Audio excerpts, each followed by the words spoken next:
Oke, assalamualaikum kelas. Kali ini kita akan membahas tentang aspek keuangan di dalam studi kelayakan bisnis. Jadi ini merupakan aspek berikutnya dari setelah kita mempelajari aspek manajemen dan organisasinya.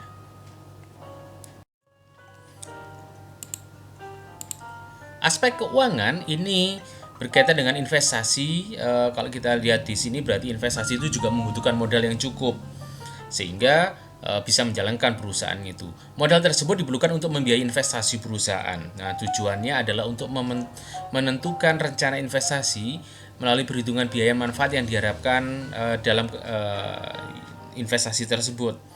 Ini bisa saja berupa kebutuhan dana dan sumber dananya dari mana, kemudian aliran kasnya atau cash flow-nya dari investasi tersebut, kemudian biaya modal atau cost of capital dari investasi tersebut, berapa besar biaya modalnya dan apakah itu layak atau worthy dengan investasi yang dilakukan, kemudian penilaian dan pemilihan investasinya. Jadi investasi nanti akan dinilai dengan beberapa penilaian sehingga kita bisa memilih investasi mana yang paling sesuai dan paling cocok. Kemudian implikasi pada studi kelayakan bisnis. Kebutuhan dana untuk membeli atau mengadakan aktiva tetap ini, untuk aktiva tetapnya memang ada dua di sini ya, adalah ada aktiva tetap berwujud dan ada aktiva tetap tidak berwujud. Jadi kalau aktiva tetap berwujud ini ada fisiknya, jadi seperti tanah, kemudian ada gedung atau bangunan dan perlengkapan dari gedung dan bangunan tersebut. Bisa saja pabrik kalau memang mau membuat pabrik, dan juga ada mesin-mesin yang bisa melengkapi di dalam pabrik tersebut, dan juga ada aktiva tetap lainnya. Kemudian aktiva tetap tidak berwujud ini ada aktiva tak berwujud seperti paten, lisensi, penggunaan lamsam atau penggunaan teknologi, kemudian biaya-biaya pendahuluan, survei pasar, studi pendahuluan, pembuatan laporan studi kelayakan. Kemudian ada lagi juga biaya-biaya sebelum operasi, jadi biaya penarikan tenaga kerja, pengadaan tenaga kerja, rekrutmen seperti itu ada di sini. Kemudian ada latihan tenaga kerja, ada beban bunga yang dibiayakan, kemudian biaya-biaya selama masa produksi percobaan. Ini adalah aktiva tetap tak berwujud. Kashmir dan Jafar itu menyebutkan bahwa keseluruhan penilaian di dalam aspek keuangan antara lain adalah sumber dana yang akan diperoleh, berapa dan dari mana sumber dana itu akan diperoleh. Kemudian kebutuhan biaya investasinya, butuh berapa biaya investasinya, itu dihitung. Kemudian ada lagi estimasi pendapatan dan biaya investasi selama beberapa periode. Nah, termasuk jenis-jenis dan jumlah biaya yang dikeluarkan selama umur investasi tersebut. Kemudian proyeksi neraca dan laba rugi untuk beberapa periode ke depan. Ini memang digunakan untuk melihat seberapa bagus ini nanti investasi yang dilakukan oleh perusahaan. Kemudian kriteria penilaian investasi, ada banyak kriteria. Bisa saja kriterianya dari penilaian investasi itu dari konteks pengembalian modalnya seberapa lama, kemudian apakah nilai investasi tersebut juga bernilai lebih baik daripada bunga deposito, misalkan bunga bank. Nah, seperti itu. Kemudian resiko keuangan yang digunakan untuk menilai kemampuan perusahaan ini juga dilihat.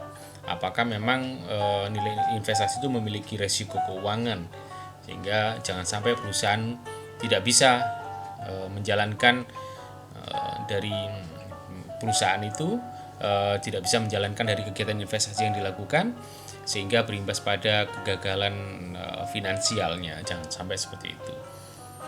Ini yang ada di dalam keseluruhan aspek penilaian dalam aspek keuangan. Yang pertama kita lihat di sumber dananya. Nah, sumber dana ini kalau kita lihat investasi itu pasti butuh modal kan. Dan kebutuhan modal ini dalam melakukan investasi terdiri dari dua macam, yaitu modal investasi dan modal kerja. Di dalam modal investasi ini di dalamnya seperti ada mungkin pembelian lahan, pembelian bangunan, pembelian pabrik, gudang, kemudian pembelian mesin-mesin gitu kan, yang sifatnya adalah dia memang untuk investasi. Kemudian ditambah dengan adanya modal kerja. Ini bisa dihitung di dalam beberapa kali putaran kerja misalkan. Nah, ini modal kerja ini adalah modal-modal yang sifatnya memang membiayai operasional atau jalannya perusahaan atau investasi tersebut. Kemudian sumber dana perusahaan bisa diperoleh dari equity, dari ekuitas, dari modal sendiri dari pemilik, kemudian bisa dilempar ke pihak ketiga masyarakat luas melalui common stock atau saham biasa dan juga preference stock atau saham preferensi. Kemudian bisa melalui obligasi, obligasi ini adalah surat utang. Ada banyak jenisnya seperti ini. Kemudian ada melalui kredit perbankan, ada melalui leasing, kemudian ada lagi melalui project finance atau project keuangan. Kalau kita lihat di sini, ini contoh kebutuhan investasi pendirian dari SPBU atau pom bensin gitu ya. Jadi kalau kita lihat ada di sini ada biaya prainvestasi. Prainvestasi adalah di sini dikatakan 250 jutaan. Ini banyak, ini seperti izin-izin, pembayaran izin, kemudian ada studi kelayakan seperti itu kan, itu ada di sini semua. Kemudian dilakukan biaya pembelian aktiva tetap. Jadi lahannya sekian 4,5 miliar dan ini biaya penggunaan dan prasarananya sekian. Kemudian ada pembelian peralatan itu sekian dan inventaris kantornya ini sekian. Nanti jumlah keseluruhan jadi kebutuhan investasinya itu adalah 6,9 miliar. Nah, dana yang tersedia atau modal sendiri dari pemilik itu ternyata cuman 3 miliar, sehingga sisanya di sini diputuskan untuk untuk meminjam. Jadi ada dana pinjaman sebesar 2,9 miliar. Secara garis besar, maka kebutuhan investasi pendirian SPBU tersebut adalah sebagai berikut. Jadi kalau kita lihat tadi ada biaya prainvestasi, izin-izin, studi kelayakan gitu kan. Itu ada sebesar ini, kemudian pembelian lahan untuk lokasi PBU sekian, bangunan dan prasarana, pembelian peralatan, inventaris kantor, jadi kebutuhannya sekian. Kebutuhan dananya adalah untuk kebutuhan investasinya saja itu sekian. Nah, dari investasi ini, jadi dari nilai investasi yang sekitar 2,9 miliar ini, dana sendirinya adalah 1 miliar. Maka dana pinjaman dari banknya adalah sisanya, yang ini dikurangi ini. Jadi sama dengan ini. 1,9 M ini untuk dana pinjaman dari bank. Nah, untuk menilai bahwa apakah investasi itu bagus, layak atau tidak, itu ada beberapa metode penilaian dari usulan investasi secara konteksnya ada di aspek keuangan ya. Jadi ada Net Present Value Method atau NPV. Kemudian ada Profitability Index atau PI atau biasa juga disebut dengan BC ratio. Kemudian ada pakai IRR atau Internal Rate of Return. Kemudian ada lagi dengan metode payback period. Ada lagi dengan ARR atau Average Rate of Return Method. Jadi ada 5 metode yang bisa digunakan untuk menilai usulan investasi. Kita lihat di ilustrasi contohnya untuk penilaian investasi. Katakanlah di sini ada proyek A dan juga proyek B. Di dalam proyek A dan B ini membutuhkan investasi katakanlah sekian, ada 800.000 rupiah dalam juta mungkin ya di sini. Sehingga pola cash flow-nya untuk masing-masing itu dicatatkan seperti ini. Ini proyek A kebutuhannya sekian gitu kan. Dan proyek B kebutuhannya sekian. Kira-kira manakah yang paling menguntungkan? Jadi kalau kita lihat dari proyek A dan B ini, mana yang paling menguntungkan bila perhitungan atas dasar konsep Net Present Value atau NPV, diskon rate-nya diperhitungkan sebesar 8%. Kita akan lihat lebih menguntungkan mana proyek A atau proyek B. Kalau kita lihat di sini, ini ada diskon faktor pada diskon rate sebesar 8%. Jadi di sini ada cash flow-nya, ada diskon faktornya 8% tadi, kemudian kita lihat present value-nya. Present value-nya tinggal mengalihkan berarti ya. Jadi cash flow ini dikalikan dengan diskon rate-nya, berarti ini sama dengan present value-nya. Ini kemudian dijumlah dari tahun pertama sampai ke tahun yang keempat, ini dijumlah present value-nya ketemu sekian. Sehingga kalau kita lihat net investment-nya, kebutuhan investasinya adalah 800.000, maka net present value-nya itu adalah 145.500. Untuk melihat BC rasionya atau profitability index-nya, maka di sini adalah kita lihat membagi antara total present value dibagi dengan net investment-nya. Ini nilainya adalah 1,18.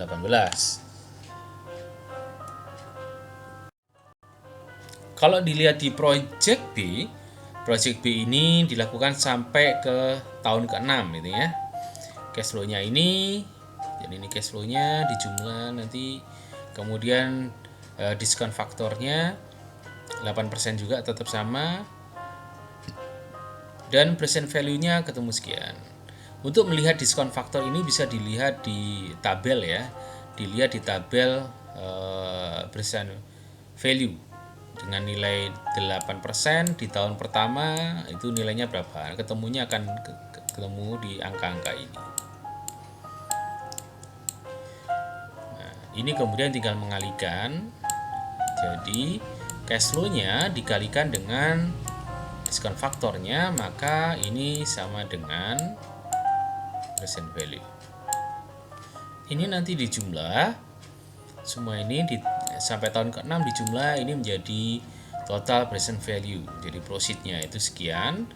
Nah, net investment-nya, outlay-nya, kebutuhan investasinya sama-sama 800.000, maka net present value-nya adalah 226.100. Maka benefit cost ratio-nya berarti ini adalah total present value-nya dibagi dengan net investment, kebutuhan investasi bersihnya, sama dengan 1,28.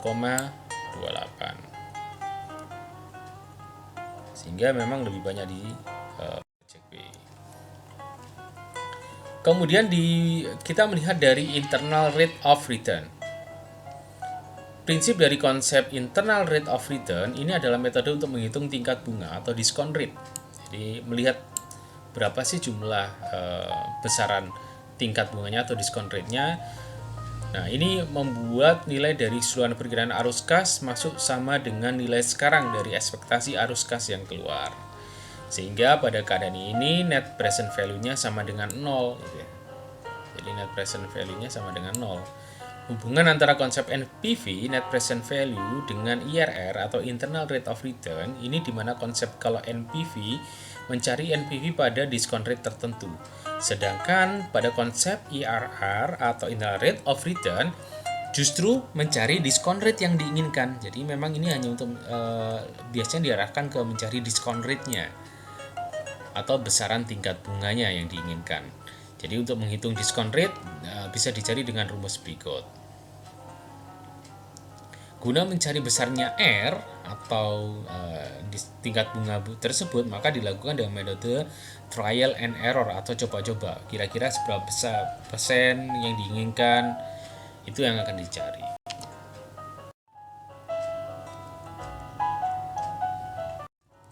Jadi ini adalah ini yang present value di diskon faktor yang 17%. Ya. Kemudian kalau yang ini ditambahkan memang. Jadi ditambahkan dengan yang 18% mutlak, ini mutlaknya. Jadi 12.600. Tadi kan ada minus present value-nya tadi, NPV-nya. Nah, ini ditambah dengan 600. 600 ini dari preview yang DF atau discount factor-nya yang 18%.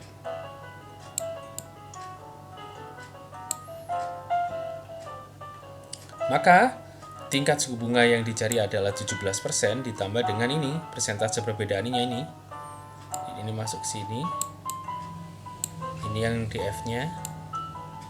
Jadi ini adalah DF yang dipakai. Karena tadi yang plus ya. Sehingga jumlahnya adalah 17,95%. Maka IRN-nya, internal rate of return-nya, itu sebesar 17,95%. Kalau di IRR proyek B, ini ada 6 tahun, sama juga, cuman ini memang diskon faktornya dicari yang 16. Ini nanti dikalikan dengan proceed-nya. Kemudian sama dengan percent value proceed-nya. Nah, ini dijumlahkan.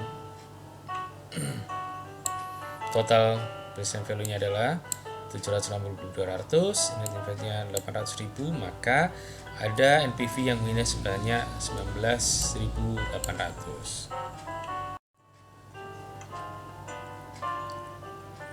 Nah, ini kalau kita cari yang ada di 15% diskon faktornya. Tadi 16%, yang ini 15%. Sama, ini dikalikan dengan ini, dan ini hasilnya ada di sini. Ini dijumlah sampai ke bawah hingga total present value-nya adalah sekian, net invest sekian, maka NPV-nya ketemu 6.100. Maka persentase perbedaannya ini saat NPV di DF5 diskon faktornya 15%. Nah, ini dijumlah nilai dengan nilai muternya tadi ketemunya 25.900. Ini yang DF 15% ditambah nilai mutlaknya ya, dari DF yang 16%.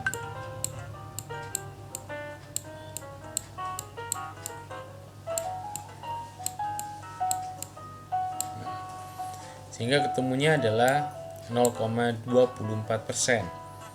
Karena yang dicari adalah di DF yang ini adalah DF yang 15%. Ditambah dengan selisih persentase perbedaannya ketemunya adalah 15,24, sehingga IRR atau internal rate of return-nya adalah ketemu 15,24%. Nah, dari sini kita bisa tahu lebih baik mana project A atau project B. Dengan payback period method, dari metode ini mengabaikan konsep time value of money, sehingga cash flow tidak dikaitkan dengan discount rate tertentu. Inti dari konsep ini adalah sebenarnya menghitung berapa lama sih waktu. Jadi di sini berapa lama waktu yang dibutuhkan untuk mengembalikan investasi seperti semula dan mengalami profit atau cash flow yang dihasilkan dalam setiap periode. Memang ada kelemahan dari metode ini karena dia mengabaikan besarnya profit atau cash flow setelah periode dari payback-nya. Kita lihat di ilustrasi kasusnya. Kalau kita lihat di sini, misalkan ada project A dan B dibutuhkan investasi masing-masing sebesar 10 juta, sedangkan perkiraan cash flow-nya adalah sebagai berikut. Ini kalau dijumlah sama 10 juta, cuman proyek A itu cash flow-nya seperti ini, cash inflow-nya ya. Cash inflow-nya proyek A, dan ini cash inflow-nya dari project B. Kita lihat lebih baik mana, lebih memungkinkan mana antara project A atau project B. Nah, kalau kita lihat di sini, project A itu 2 tahun dan project B itu 3 tahun. Project yang diterima adalah periode payback yang terpendek, yaitu proyek A. Jadi artinya kalau kebutuhan investasinya adalah 10 juta, nah, maka di project A di jumlah dari cash inflow-nya 2 tahun sudah lebih dari 10 juta, jadi sudah sama dengan investasinya, maka project A adalah 2 tahun dan ini adalah yang terbaik. Memang ada kelemahan dari konsep ini bahwa profit yang setelah periode dari payback tersebut itu kurang menguntungkan jika dibandingkan dengan project B. Itu tidak bisa dilihat. Kemudian dengan metode average rate of return atau ARR. Jadi kalau dilihat di sini, average rate of return ini adalah average earning after tax dibagi dengan average investment. Jadi ini adalah rata-rata pendapatan setelah pajak dibagi dengan average investment atau rata-rata investasinya. Nah, average investment atau rata-rata investasi ya, ini dilihat dari total investasi dibagi dengan 2, nilai 2. Kita lihat di ilustrasi kasusnya, katakanlah investasi proyek A nilainya adalah 600.000 dengan usia investasi 6 tahun. Kemudian di proyek B, di proyek A, proyek B-nya 720.000 dengan investasi usianya 6 tahun juga. Profit after tax atau laba setelah pajak ditambah depresiasi untuk proyek A dan proyek B diperkirakan seperti ini. Jadi ada 6 tahun, proyek A itu selalu 200.000, proyek B yang pertama 450, semakin lama semakin turun. Sama-sama dinilai investasi usia investasinya 6 tahun. Berdasarkan average rate of return, kita akan lihat lebih worth it mana, proyek A ataukah proyek B. Kalau kita lihat depresiasi untuk proyek A 600 dibagi dengan 6 sama dengan 100.000. Untuk depresiasi proyek B 720 dibagi 6 sama dengan 120.000. Maka kita bisa melihat di sini net investmentnya proyek A 600, average investmentnya proyek A adalah 300, sedangkan di proyek B net investmentnya adalah 720.000 dengan average investmentnya adalah 360.000. Maka kita lihat di sini profitnya. Ini kita lihat bahwa depresiasinya adalah 100. Earning after tax-nya, pendapatan setelah pajaknya itu adalah 100.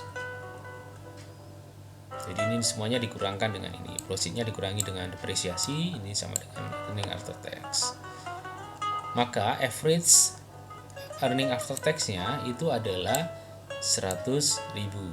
Di mana ini adalah 600 dibagi 6. 600.000 dibagi 6. Di 600.000 dibagi dengan 6. Ini hasilnya adalah di sini.